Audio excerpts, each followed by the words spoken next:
Hey guys, this is Mab. Welcome back to Project Inc. This is part 5. Yeah, it's been a while since I posted a video, but I've been working on this. In the meantime, I just haven't had time to post it. An update video until now, which is Christmas break. And I wish you guys had a wonderful Christmas break and a happy new year in a few days. A lot changed since we last saw this. Notably, I removed the adjustable buck converters and I went with dedicated voltage regulators.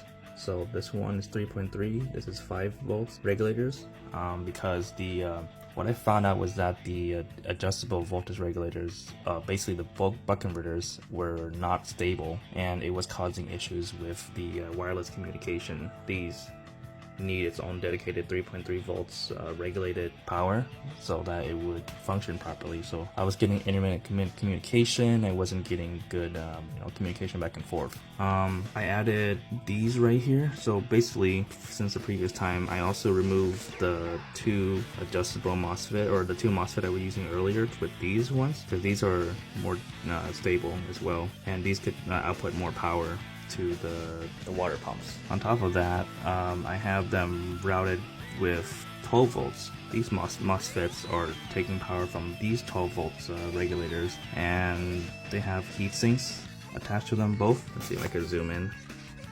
Yeah. So they have heat sinks attached to them because it generates a lot of heat when you are down stepping 14.8 volts to 12 volts, and with the current draw of these motors over a certain amount of time, it's going to heat up. So these heat sink basically makes the system more stable and avoids a lot of heating issues. I also added LEDs because I did want to include an indicator system where if the water level is too low, then it will be red. If it's medium, then it's green. If it's medium, then it's yellow. And then when it's full, it's green. I haven't exactly figured out the math for that yet, but I'm gonna, once I build it up, I could have time to tweak the code and make that work. And one of the bigger update is the screen right here. So it's an OLED screen. I added various switches so I could either control it with a wireless functionality. So this is from where, remember, this side is where for the gun, right? The splatter gun, and the left side is where the ink tank is. So they're actually 2 separate circuit systems. So if I'm normal operation, I have it controlled with a trigger.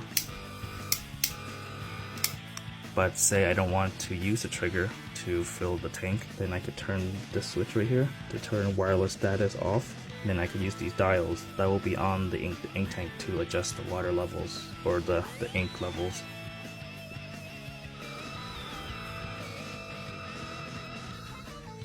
So one of them corresponds to the fill, the other corresponds to the purge.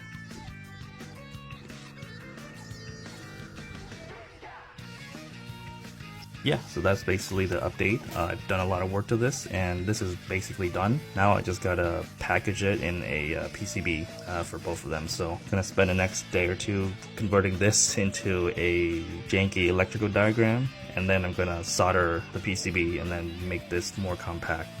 And yeah, since the last time the update was that this is the trigger I'm gonna be using.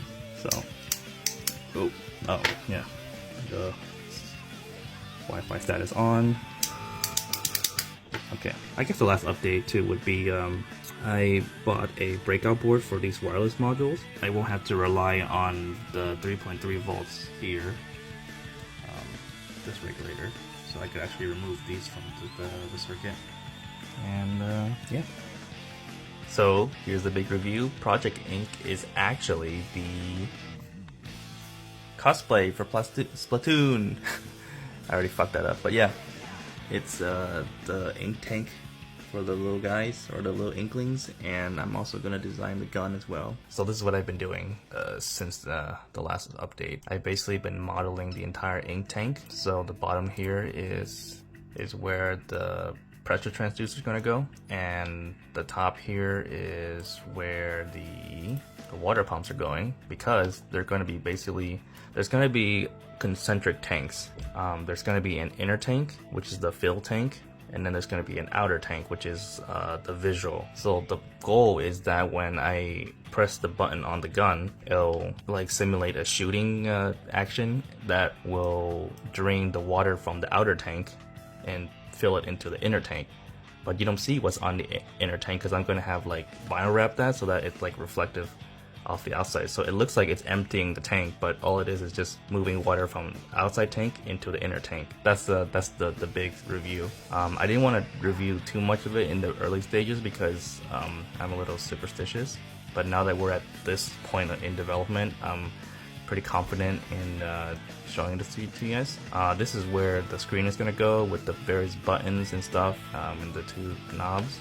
And then there's going to be UV LEDs down here because the liquid I plan to use is going to be green and it's going to glow in UV. I tried to source the orange liquid that they use, but the orange version of the UV glow liquid doesn't shine as good as the green one. So basically that was the whole driver of doing this color scheme right here. So basically it'll be an inverted, I guess, alternate universe of the Splatoon. But yeah, this was fun. So this is where all the electronics are going to go, right here. Designing this was a bitch because of space constraints, and I actually had to raise this piece right here up by a little bit to fit all of this, and that's still theoretical, so we'll see how that really fits. This fits the batteries right here, so the power. So basically the design schema was that the water's going to be here, pressure transducer is going to read the pressure values here, and it's going to plug all the way up here via the channel in between the two tanks, and then it's going to go up here, connect all of that. The pump's going to be on top, so all the electronics are on top, and the water stuff is going to be on the bottom so that they don't short out and cause a fire during like a convention or something, you know. And the top here is where the LEDs are going to be, the status LED that I'm still trying to figure out. Alright, and here's what the splatter gun looks like. I basically took the models from the game and imported it and did some work to make it work with my modeling software. Basically, yeah, essentially the inverse color of that. Because the ink that I'm planning on using is going to be UV glowing green ink, so it makes sense that the tank will be green and the rest will be orange. All the electronics inside is pretty simple compared to the ink tank. There's going to be a battery here. This grip is a lid. So there's a switch that you saw earlier. This is a switch that activates the shooting, whatever. This is the reload button right here, this button. And this is the on and off button for the whole thing. In front of here I'm going to have LEDs, and I'm actually going to print this nozzle tip in clear PLA so that when the LEDs are on, it'll more or less like diffuse the tip of the nozzle and look kind of nice when it gets a little darker in cosplay photo shoots. The switches, the batteries, and whatnot are going to run through this channel right here, and I actually made a little lid so that when I'm assembling it, it's easier to assemble, and then I'll just glue the lid right on. So it goes into that, and then the giant tank on top, it's actually going to store the electronics. So that's where the Arduino Every is going to be, the Nano Every. That's going to be on the PCB here. There's going to be a PWM driver for the LEDs, so that way I have flexibility to make it do patterns if I want to. And this is where the wireless module is going to be. Yeah, on to 3D printing, so stay tuned till next time.